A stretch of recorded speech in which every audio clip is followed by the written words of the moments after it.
I'm about to buy the #1 selling electric scooter on Amazon, then I'm gonna test it to find out if it's any good. I'll test the real top speed using a $500 data logger, Test how far you can ride it on a full charge, see if it will climb the 10% grade electric scooter guide test hill, and find out if it rides like a real scooter or real garbage.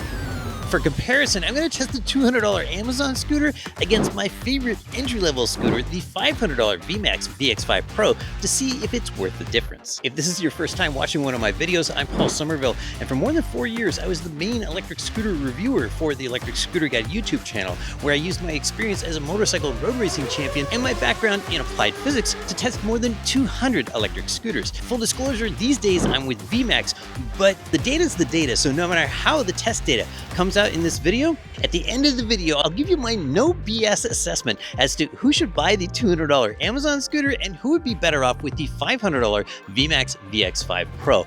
Call me out, I will comment back. Let's go back to day one and see what you actually get when you pull it out of the box. just left it for me at the bottom of the stairs. Fortunately, it's still here. As scooter boxes go, this is absolutely tiny. I gotta confess, I'm such a scooter geek. It doesn't seem to matter whether I'm unpacking a $6,000 scooter or a $180 scooter.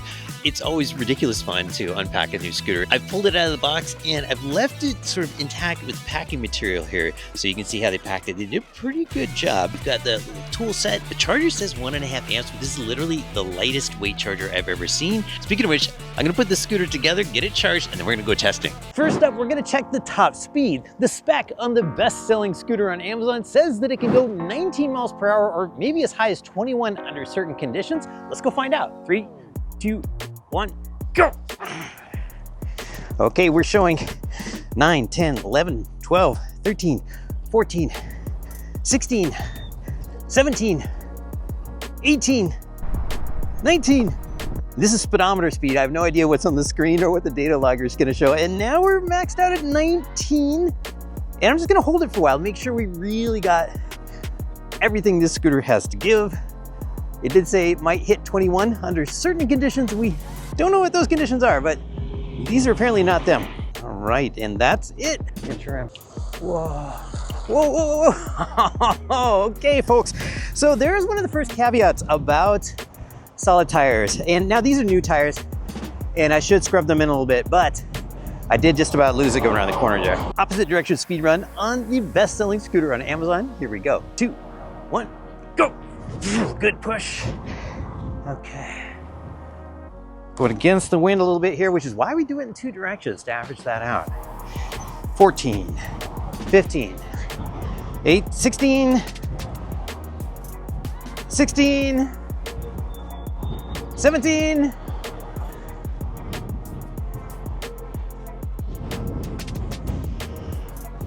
16.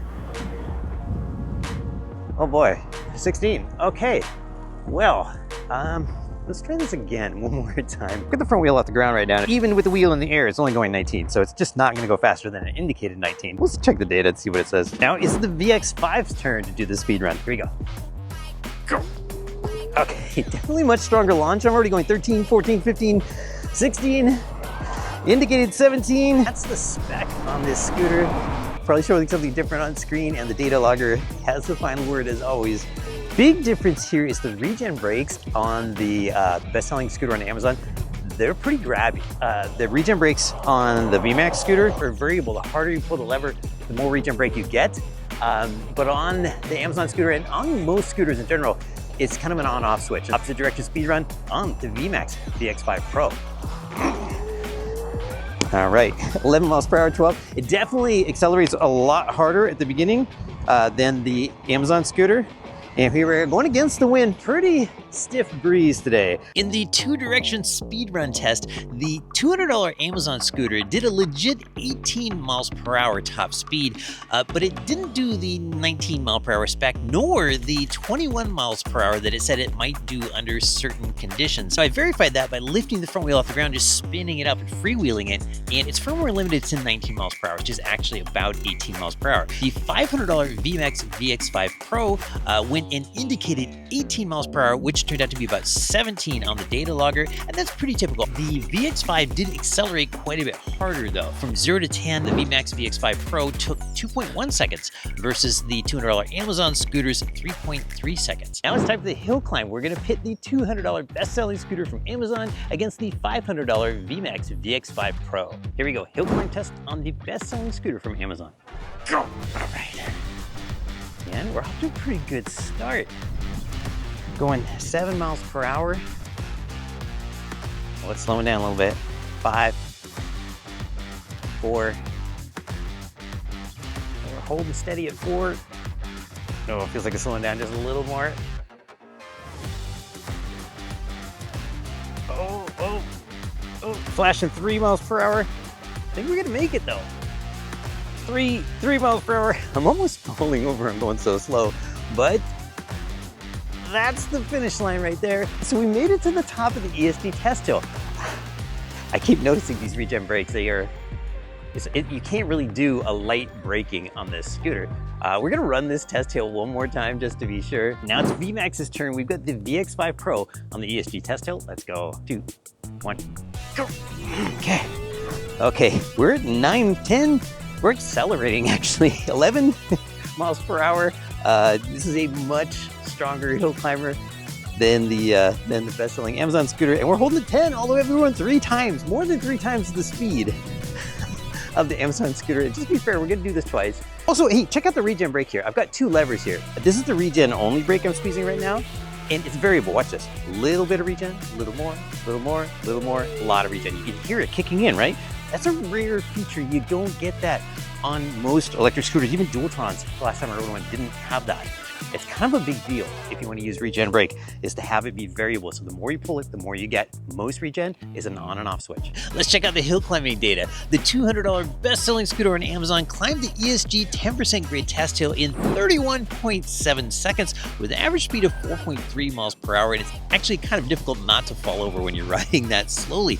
The VX5 Pro, on the other hand, climbed in 16.3 seconds, almost twice as fast, with an average speed of almost twice as fast of 8.4 miles per hour. And part of the reason why the VX5s outclimbed the Amazon scooter is that, VMAX scooters are designed in Switzerland. They're designed to climb big Swiss hills carrying big Swiss guys.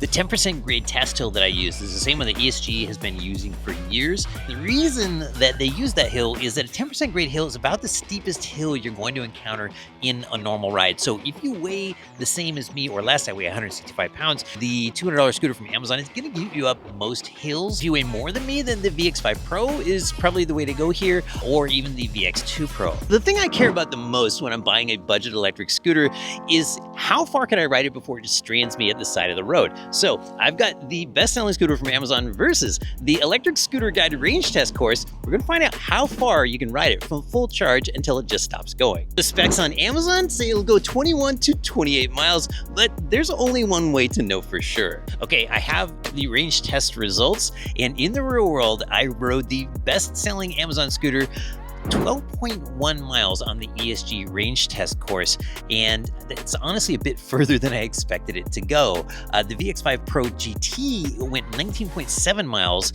in the ESG range test, and I didn't have time to test the ST version of it, which is this version here, but based on the battery size and of the identical GT that just has a bigger battery, this $500 ST would cover about 15 miles. But let's go back to the middle of my range test, because it's something I like to do, is I like to check in the middle of the range test to kind of see how I'm feeling about the ride quality. And so let's see what I thought about the best-selling Amazon scooter. So what's it like to ride the best-selling scooter on Amazon? It costs around 200 bucks. Well, it's got solid tires, and I can't help but notice that because I'm vibrating so much from the road right now that my eyes are literally blurry. Like, the road signs are kind of almost hard to read. You won't get flat tires, but this scooter just has no suspension, and these tires are very hard. It's definitely something you're gonna notice when you're on rougher pavement. The other thing is this scooter is, whoa, you see when I let go of the grip, it's not very stable. It's not awful. Keep both hands on the grips, you'll be fine. This is definitely a direct copy of the Xiaomi M365. And it was one of the most successful scooters ever. So honestly, almost every scooter of this size has a bit of Xiaomi M365 lineage. So I can't really fault it for that. But I can fault it for these brakes. I've mentioned them here and there. It's not that the brakes aren't strong. It's just that they are very abrupt, and it's the regen. If I grab the lever here, just the tiniest bit, there's no way to do a soft brake. I've seen that before. I called it out on the Hover One Journey Max. So let me demo the brakes again. I need to do some real soft stops, and that's just all regen. It's kind of lurchy. The grips turn a little bit. You can rotate in front and back. That's not unusual. Even Segways do that. As we saw in the hill climb, not quite as much hill climbing power as the VMAX. But it's doing fine. Here we are, we're on our third lap of the range test course. We're going 14 miles an hour up a normal sort of 6% grade hill. It did make a jingly sound earlier, and it was to the point where I actually turned around and went back because I thought I had dropped my keys. And I realized I don't carry keys with me anymore, but it was that convincing that it actually made me turn around and go look to see if I dropped something. Yeah, the launches are not the strongest. A little kick definitely helps, but I think you can probably hear it a little bit. I've certainly heard worse rattles for the price. This also is front-wheel drive. Many people probably don't even notice it, but the stiff ride from these tires is something I think everybody's gonna notice. You could probably hear it in my voice. I'm also noticing these handlebars feel a little bit low for me. They feel like about 38 inches high, which is gonna be great for smaller riders, but for my height of 5'10" or taller, they feel a bit low. We'll measure them and compare them with the VX5 Pro. Whoa, oh my God. Whoa, okay, so there's the thing I hate about solid tires, and I apologize. I mean, there are people out there that love them and swear by them. I just about ate it just now. We got that on video. I'm glad we didn't catch an actual crash, but I could feel it pushing, and I could really hear the tires letting loose around that corner. And that was a really normal corner. I didn't feel like I was getting very sporty at all. Now that I've had a chance to fully test it, what do I like about the best-selling electric scooter on Amazon, and what don't I like? I mean, clearly the first thing to like is the price.